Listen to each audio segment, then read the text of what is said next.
best weather. This is NBC 10 News, First at 4.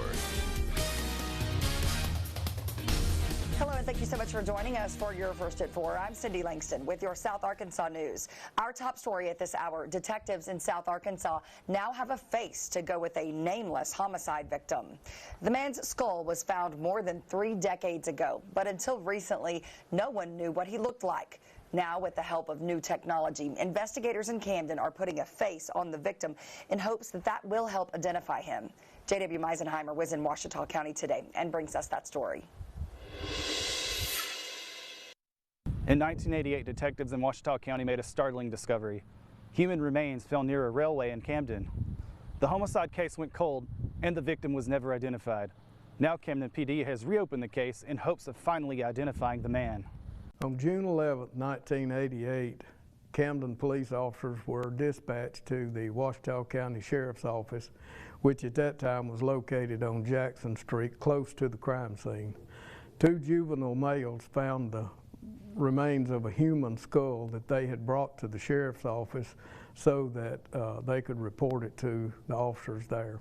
The skull was sent to the Arkansas State Crime Lab for testing and forwarded later on to the University of Arkansas at Fayetteville for further testing. Detective Blair tells me that it was eventually determined that the remains belonged to a victim of homicide. The skull was sent to an FBI lab in Quantico, Virginia for testing. DNA was extracted from the skull and it was determined that the victim was male.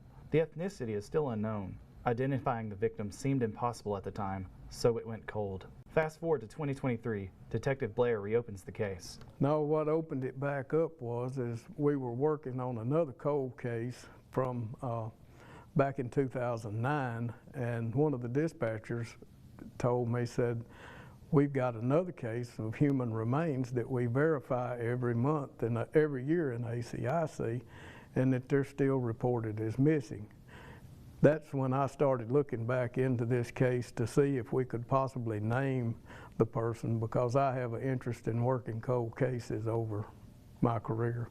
We started talking with Arkansas State Crime Laboratory about possible reconstruction and facial recognition of this individual. They have put us a face to this person, and hopefully through that face we can identify them and get them returned back to their family as they should be. We will update you with this case as it unfolds in hopes that someone out there can identify this individual. Reporting in Camden for your Arkansas news source, I am J.W. Meisenheimer.